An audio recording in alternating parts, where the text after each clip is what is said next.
بسم الله الحمد لله والصلاة والسلام على سيدنا محمد وعلى آله وأصحابه أجمعين مدحوينها قرنك جمهورية الصوماليلاند مجاهد موسى بيحي عبدي xubnaha golaha wasiirada xubnaha golaha wakiilada maamulka gobolka iyo degmada Gabiley xildhibaanada golaha deegaanka siyaasiyiinta iyo madaxda kale ee qaranka madax dhaqameedka ardayda qalin jabinaysa iyo waalidiintooda maamulka jaamacadda Timcadde iyo mudanta kale ee ka soo qayb gashay xafladda tan waxaan idinku salaamayaa salaanta islaamka assalaamu calaykum wa rahmatullahi wa barakaatuh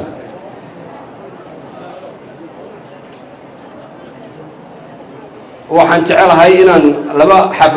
waxay noqonaysaa khudbadood mid waxa weeye khudbadii jaamacadda oo warbixin yar oo kooban insha Allah hadalkana aanan idinku daarin doonin wixii aan maartay inaan soo koobo talabaadna waxay noqonaysaa xafladii qalin jabinta haddii aan leeyahay marka waxaan ku horanayaa maxay warbixinta jaamacadda Timcadde maanta waxa ka qalin jabinaya sidii aynu hore u magacaabnay 529 soddonka waxa ka dhiman hal qof ka dhiman 529 muddadii ay jirtay jaamacadda Timcadde waa maanta maraysaa 13 sanadood muddadaasi waxa ay la kulantay guulo waaweyn iyo dabcan caqabado labaduba way la kulantay looma baahna inaan waqtiga idinkaga qaado inaan maanta oo dhan ka sheekeeyo 13 sano wixii ay jaamacadda Timcadde soo qabtay ama ay soo martay waayo sanad kasta oo ka hadalaa arrinkaasi maadaama madaxweynaha iyo waftigiisuna ay meel dheer nooga yimaadeen galbeedna ay ka yimaadeen waxaan maaragtay isku dayeynaa in anaguna hawshaan fududeyno waxa ay maaragtay waxa ka mid ah waxyaabaha aan oran karo sanadkii la soo dhaafay baan dhowr qodob ka taabanaya waxyaabihii jaamacadda u qabsoomay waxa ka mid ah waxaanu soo ururinay macallimiintii dugsiyada dhexe secondary-ga si aanu aqoontooda kor ugu qaadno maanta waxa qalin jabinaya 206 macallin baa qalin jabinaya 206daasi qalin jabinaya waxa weeye bilaash bay wax ku dhigteen jaamacaddu waxba kama qaadin anagoo markaa dareemayna qaybtii nagaga beegnayd macnaheedu inaanu maaragtay waddanka aanay noqon maxay ahaydee waxbarashadii ardayga aanay noqon laakiinse inaan tii dugsiga hoose dhexana aanu wax ka taabano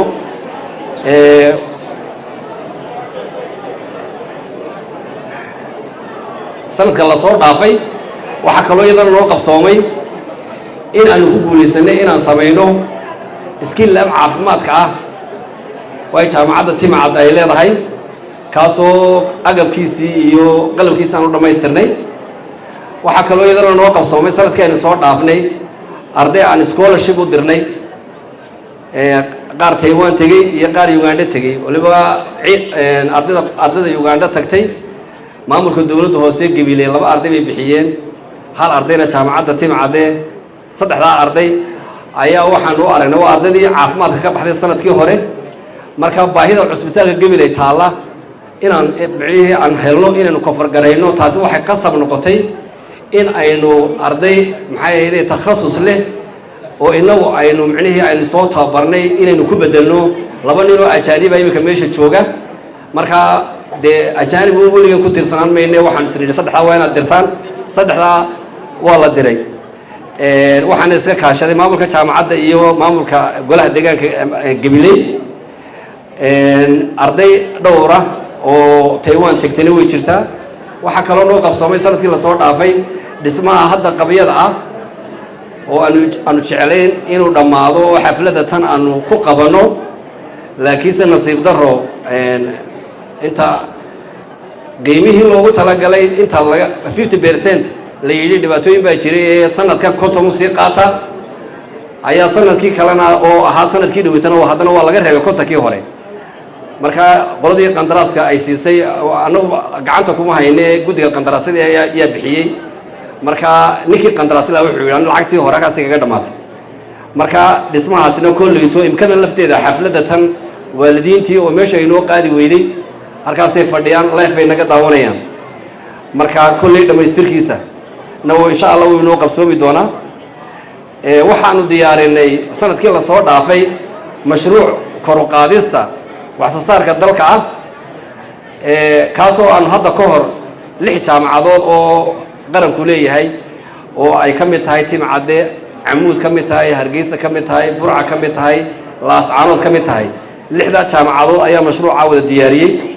mashruucana waan diyaarinay waxaan jecelahay inaan dhawaan soo bandhigi doono ciddii markaa ka qayb galaysa maalgashigiisa haddii dawlad tahay iyo hadday hay'ad tahayba gadaal baan insha Allah ka soo bandhigi doonaa waxaan jecelahay in aan yar taabto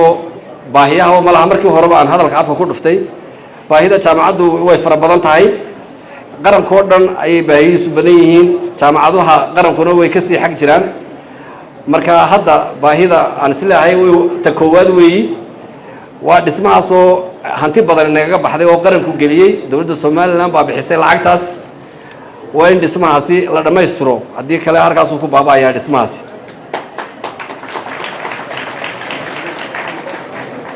waxaan jecelahay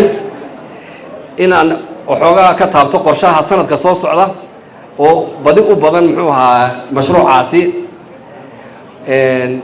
maanta waan ognahay in geeska Afrika dagaal ay ka taagan yihiin dagaalka uu karineen ognahay xaaladahaas waxay nagu qasbayaan inaan wax la soo baxno oo waliba si casri oo sidaynu hore ka duwan inaynu la soo baxno oo aynu beeraheena aynu ku jeesano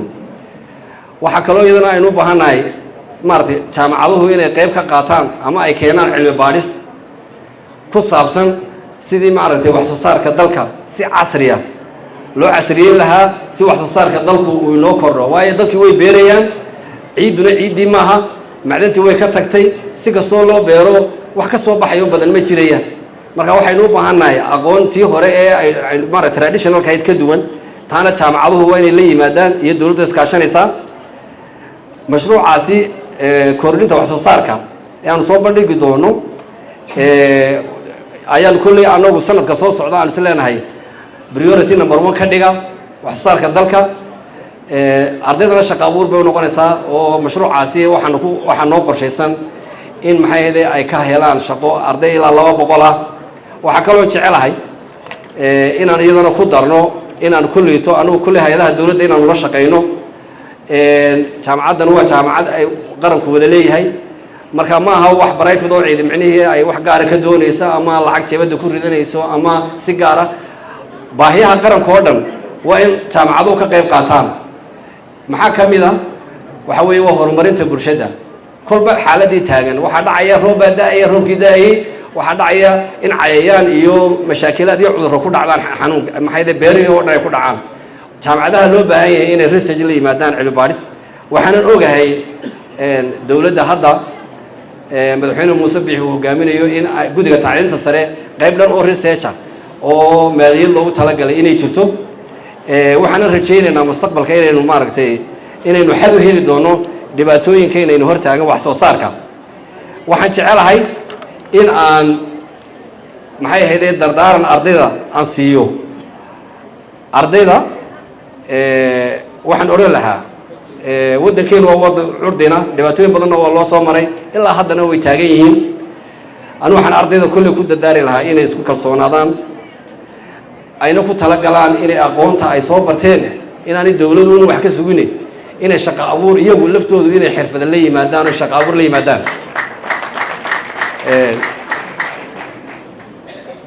waxaan jecelahay inaan waa soo koobaya halka ku soo koobo aan galo khudbadii qalin jabinta waa khudbadii qalin jabinta yaan gelaya ardaydu way taagan yihiin markaa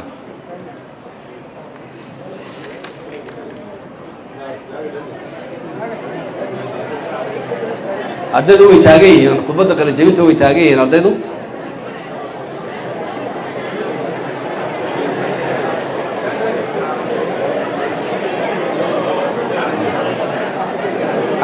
aan ismaqallo codka hala yareeyo codka hal la yareeyo ardayda way taagan yihiin mudan madaxweyne markaan arkay dastuurka Somaliland qeexaya arrimaha maxay waxbarashada tacliinta sare markaan arkay diiwaangeliyaha registrarka iyo dean of academicsku qoraalladii soo gudbiyeen waxaan madaxweyne maanta qirayaa ardayda hortaada taagan in ay mutaysteen in la siiyo digriyada iyo dibloomooyinka ay mutaysteen hadhowtana insha Allah iyagana waxaan rajaynayaa in mustaqbalka ay daafici doonto waxaan leeyahay hambaliyo iska fartas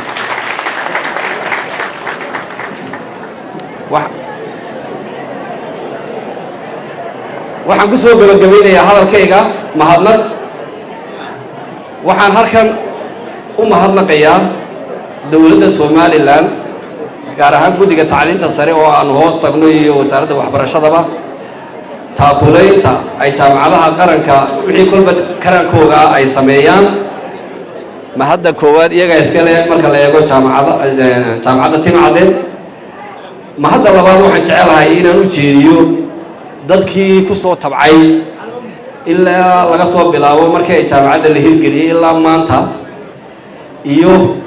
dadkii xafladda tan maanta dhaqaale ahaan ku biiriyay shirkadahaasi dhaqaale ahaan ku biiriyayna waxaan jecelahay inaan magacaabo ugu horeyso shirkadda Telesom waxaa ku xiga shirkadda Bedel Company Haji Muuse Construction Company Meecaad Company shirkadahaasi iyo maamulka dawladda hoose ee Gabiley waxa weeye waa shirkadihii qaybta ugu muhiimsan xafladda tan ka qayb qaatay aad iyo aad u mahadsan yihiin ilaahayna waxaan ka baryayaa inuu miisaanka xasanaadka ugu daro maxay ahayd waxtarkoogaasi waxaan jecelahay in aan soo koobo hadalkayga ardayda dardaaranka ardayda aan siinayo waxa weeye inaad marka ugu horeysa qofku bilaadanki inta ilaahay cabsidiisa uu ka cabsado ayay waxa ku hirgelayaana taasay ku xiran tahay oo diiniyan taasaynu aaminsannahay marka inaad noqotaan dad toosan oo insha Allah waxa qabyaalada la yiraahdo iyo qaadka iyo anu saddex baa yiraahdaa qabyaalada iyo qaad iyo qurunku waa iska walaaluush iyo waxaas marka waxa weeye inaad saddexda ka fogaataan insha Allah qarankiina aad u adeegtaan waxa kaloo qirayaa ardayda halkan joogta lafteeda ee maanta qaran jabinaysa marka laga reebo 260 ardayda Timcadde markay ugu yar tahay 30% ilaa 40 bilaash ay ku dhigtaan waa scholarship way wasiirka waxbarashada sanadkii hore wuxuu amray inaanu 10% 10% inaanu fariiq uga dhigno laakiin Timcadde waanaanu cadeynaynaa waanaanu haynaa qoraalladooda 30 ilaa 40 arday u dhaxaysa ayaa fariiq ku dhigata taasina waa wax jaamacadda Timcadde oo guul oo gaarooyada u gaara weey waxaan maaragtay ardaydaasaan ka idiga codsanayaa maadaama contribution kii qaranku idin geliyay aad ogtihiin oo badiduna aad bilaash ku soo barateen kuwa kale laftooda waxay bixin